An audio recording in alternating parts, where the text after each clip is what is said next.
देखिए, सारी खबरें शुभ नहीं होती, कुछ मंगल भी होती हैं, और जो ना शुभ होती है ना मंगल होती हैं वो करती हैं सावधान। तो शुभ बताने, मंगल दिखाने और सावधान करने एक बार फिर से हाजिर हूं आपके साथ वैभव राज शुक्ला। और आज हम बात कर रहे हैं कनाडा के प्रधानमंत्री जस्टिन ट्रूडो की, जो अब अपने पद से इस्तीफा दे चुके हैं। ये वही ट्रूडो हैं जिन्होंने न सिर्फ भारत विरोधी खालिस्तान समर्थकों को कनाडा में शह दी और आतंकियों को पनाह दी, बल्कि भारत पर बेबुनियाद आरोप भी लगाए। सियासी फायदे के लिए ट्रूडो ने भारत और कनाडा के रिश्ते को ताक पर रख दिया, लेकिन समय का चक्र कुछ ऐसा घूमा कि खुद उनको इस्तीफा देना पड़ा, क्योंकि खुद उनकी पार्टी के बड़े नेता और सांसद उनके खिलाफ हो गए। कुर्सी छोड़नी पड़ी, ट्रूडो खाली हाथ रह गए। यानी भारत से पंगा लेना ट्रूडो को महंगा पड़ गया। भारत ही नहीं, ट्रूडो ने अपने कामकाज से अमेरिका को भी नाराज किया।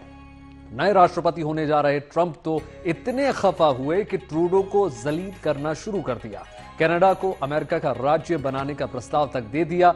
आज आपको विस्तार से बताएंगे कि ट्रूडो ने कैसे भारत और अमेरिका के साथ कनाडा के रिश्ते खराब किए। लेकिन आइए शुरुआत करते हैं ट्रूडो के इस्तीफे से। पार्टी का दबाव इतना बढ़ा कि ट्रूडो को प्रधानमंत्री की कुर्सी छोड़नी पड़ी।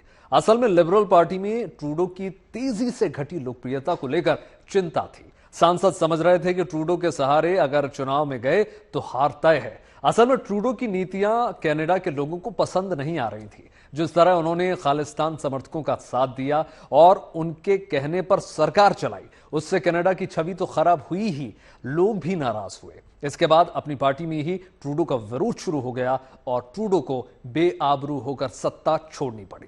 रिपोर्ट देखिए।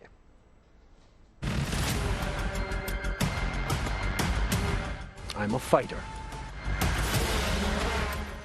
Every bone in my body has always told me to fight because I care deeply. चेहरे पर मायूसी, आवाज में निराशा। ट्रूडो ने सोचा भी नहीं होगा कि सत्ता के कूचे से यूं बेआबरू होकर जाना होगा। न सिर्फ प्रधानमंत्री की कुर्सी गई, बल्कि पार्टी में भी पराये हो गए। जब कोई रास्ता नहीं बचा तो इस्तीफा देना पड़ा। I'm a fighter. Every bone in my body has always told me to fight because I care deeply. आतंकियों को बचाने वाले ट्रूडो न घर के रहे न घाट के। जिनका साथ दिया, उनकी वजह से दुनिया और खुद कनाडा में उनकी आलोचना हुई। उनकी वजह से लिबरल पार्टी की लोकप्रियता का ग्राफ लगातार नीचे गिरता गया। ट्रूडो सरकार में भी अंदरूनी घमासान मच गया और इस्तीफों का सिलसिला शुरू हो गया। ऐसे में ट्रूडो की अगुवाई में पार्टी भला चुनावी मैदान में कैसे जाती, इसलिए नाराज सांसदों ने ट्रूडो से इस्तीफे की अपील की, दबाव बनाया और ट्रूडो को प्रधानमंत्री पद से इस्तीफा देना पड़ा। इसके साथ ही उन्होंने पार्टी नेता का पद भी छोड़ दिया। I intend to resign as party leader, as prime minister, after the party selects its next leader through a robust, nationwide, competitive process. Last night I asked the president of the Liberal Party to begin that process. This country deserves a real choice in the next election, and it has become clear to me that if I'm having to fight internal battles, I cannot be the best option in that election. नवंबर 2015 में Trudeau ने प्रधानमंत्री के तौर पर Canada की कमान संभाली थी। तब धमक के साथ आए थे, मगर अब हताश और निराश होकर सत्ता से जाना पड़ा है। उनकी नीतियां और फैसले कनाडा के लोगों को पसंद नहीं आए और उनकी सरकार से नाराजगी बढ़ती गई। जानकार मान रहे हैं कि लगातार बढ़ती महंगाई ट्रूडो के खिलाफ नाराजगी की बड़ी वजह है। लेकिन इसके साथ ही कनाडा में कट्टरपंथी ताकतों का मजबूत होना और उनको सरकार का समर्थन होना ट्रूडो के खिलाफ चला गया। इसके अलावा अप्रवासियों की बढ़ती संख्या और कोरोना के बाद कठिन हालात की वजह से ट्रूडो को राजनीतिक चुनौतियों का सामना करना पड़ा। अमेरिका के साथ रिश्तों में तनातनी ट्रूडो को भारी पड़ी। सबसे अहम बात ये रही कि इस दौरान ट्रूडो ने भारत से रिश्तों को सबसे खराब स्तर तक पहुंचा दिया और जानकार मान रहे हैं कि भारत से तनातनी ट्रूडो को भारी पड़ी है। ट्रूडो की विदाई की भूमिका कनाडा में पहले से लिखी जा रही थी। चुनावी सर्वे में ट्रूडो को नापसंद करने वालों की संख्या 65% तक पहुंच गई और इसके साथ ही खुद अपनी पार्टी में उनका विरोध शुरू हो गया। आखिरी दिनों में अपनी सरकार बचाने की उनकी हर कोशिश नाकाम साबित हुई। कनाडा की डिप्टी पीएम और वित्त मंत्री क्रिस्टिया फ्रीलैंड ने 16 दिसंबर को पद से इस्तीफा दे दिया। दरअसल कई फैसलों को लेकर ट्रूडो और क्रिस्टिया सहमत नहीं थे। ट्रूडो के नागरिकों को मुफ्त में 15,000 रुपए देने पर क्रिस्टिया ने असहमति जताई थी। इसके बाद ट्रूडो ने उन्हें वित्त मंत्री का पद छोड़कर दूसरे मंत्रालय की जिम्मेदारी संभालने के लिए कह दिया, मगर सरकार की सबसे प्रभावशाली मंत्री ने इस्तीफा दे दिया और पार्टी की कलह सामने आ गई और इसके बाद ट्रूडो की मुश्किल बढ़ गई। पार्टी के 152 सांसद में से ज्यादातर पहले से ट्रूडो के खिलाफ तो थे ही।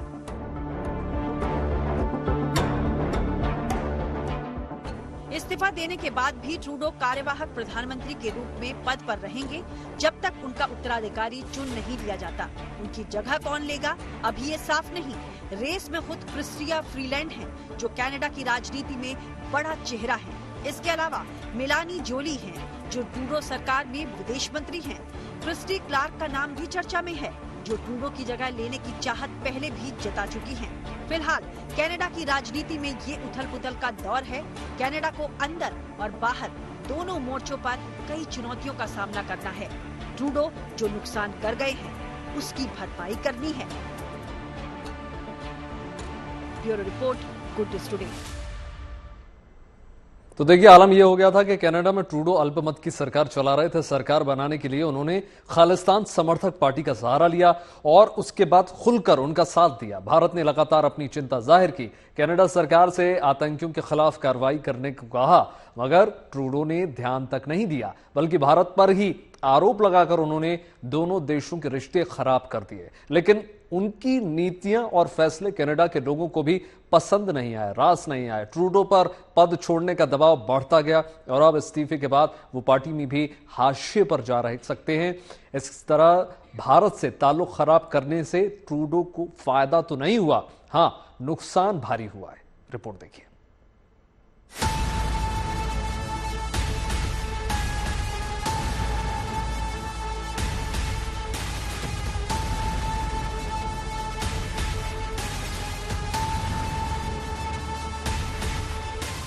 ये तस्वीरें साल 2023 के G20 समिट की है।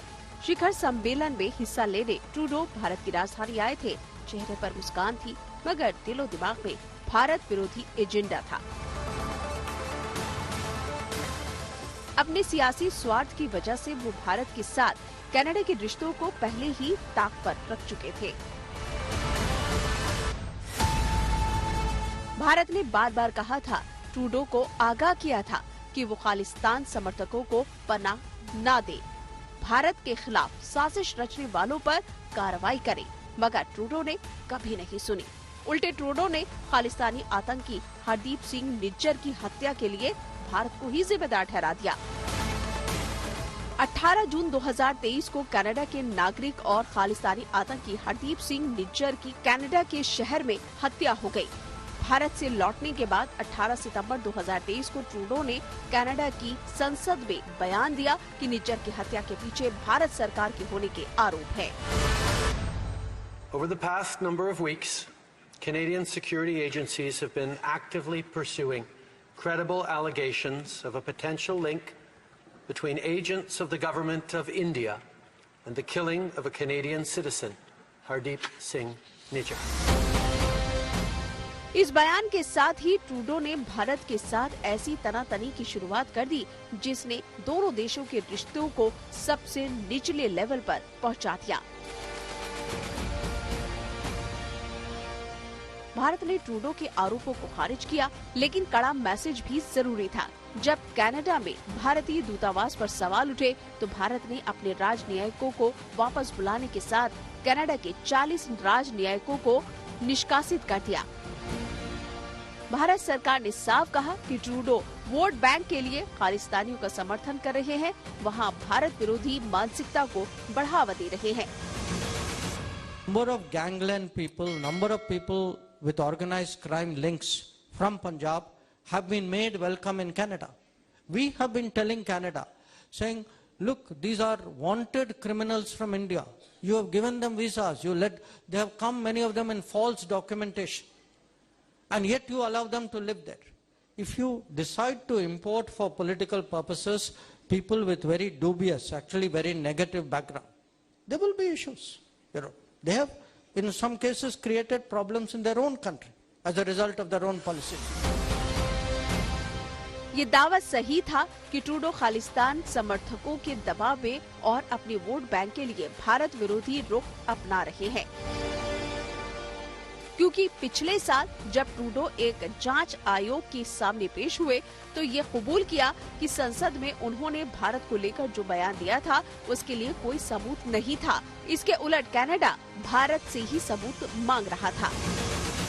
Their asks of us was, well, how much do you know? Give us the evidence you have on this. And our response was, well, it's within your security agencies. You should be looking into how much they know. You should be engaging us. No, tell us what you know. Show us the evidence. And at that point, it was primarily intelligence, not hard evidentiary proof. यानी सिर्फ सियासी मकसद के लिए Trudeau Canada में खालिस्तानियों का साथ दे रहे थे और भारत पर आरोप लगा रहे थे। जल्द ही ये बात भी साफ हो गई जब खालिस्तानी आतंकवादी गुरपतवंत सिंह तरपन्नू ने कबूल किया कि वो पिछले 3 साल से ट्रूडो के सीधे संपर्क में रहा है और उसने ही भारत के खिलाफ जानकारी मुहैया कराई, जिस पर ट्रूडो ने कार्रवाई की। इस तरह ये साफ हो गया कि ट्रूडो आतंकियों और खालिस्तान समर्थकों के दबाव में काम करते रहे, उनको पोसते पालते रहे और भारत कनाडा के संबंधों को भारी नुकसान पहुंचा दिया। जिस दोस्ती को पटरी पर आने में 50 साल की मेहनत लगी, उस पर ट्रूडो ने झटके में झाड़ू फेर दी। Real issues that we need to solve for, and we're going to stay focused on that. Trudeau की वजह से दोनों देशों के बीच में संबंध खराब हुए और ट्रूडो ने ये संबंध खराब करते समय ये नहीं सोचा कि सिर्फ एक सत्ता बचाने के लिए जो एनडीपी के सांसदों को खुश करने के लिए वे इस प्रकार की हरकत कर रहे हैं, इसका प्रभाव दो तरफा पड़ेगा। भारत में तो जो साख गिरी सो गिरी, जो भारतीय कनाडा में रह रहे हैं उनके बीच भी ट्रूडो की साख गिरी। तो ये अकेले ट्रूडो की साख नहीं गिरी, फिर ये इसका पूरा एक डोमिनोज इफेक्ट चला। फिर ये लिबरल पार्टी भी कहीं ना कहीं हमको यहाँ पर इसकी वजह से मात खाती हुई नजर आ रही है, क्योंकि आगामी चुनाव के जो हम पोल्स देख रहे हैं, जिस प्रकार के विशेषज्ञों की टिप्पणियां देख रहे हैं, मीडिया जिस तरह से रिपोर्ट्स लेकर सामने आ रही है, तो ये साफ समझ में आ रहा है कि कंजर्वेटिव पार्टी को एक बड़ी एज मिली है और इसी कारण से एक बहुत बड़ी एज मिली है। ट्रूडो की विदाई हो चुकी है, तो क्या इसके बाद कनाडा से खालिस्तानी आतंकियों का ठिकाना उजड़ जाएगा? क्या नई सरकार उन पर नकेल कस पाएगी? इस सवाल का जवाब फिलहाल देना मुश्किल है। असल में कनाडा की राजनीति में सिख समुदाय की अहम भूमिका है। हालांकि कनाडा की कुल जनसंख्या में सिखों की हिस्सेदारी मात्र 2% है, लेकिन उनका प्रभुत्व तगड़ा है। 2019 के चुनाव में वहां 18 सिख सांसद चुनकर आए थे। कनाडा में रहने वाले सिखों में कुछ खालिस्तान के समर्थक हैं, जिन्हें पाकिस्तान से शह मिलती है।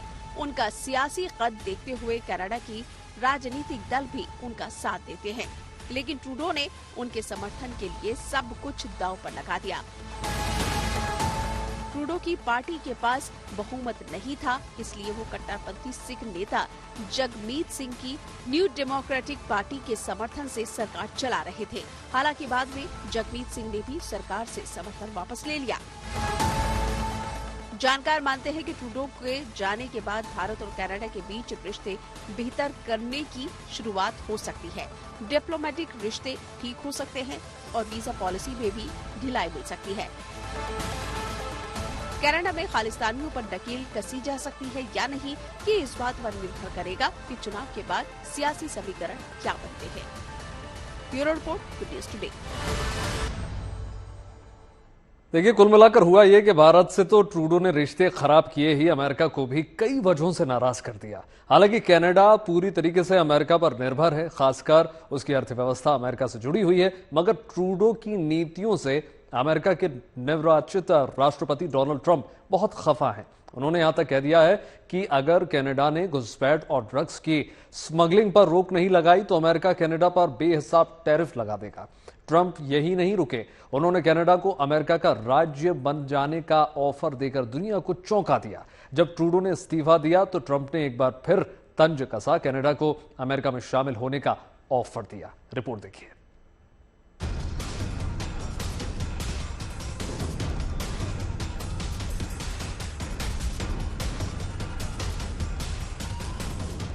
ये भी गजब का संयोग है।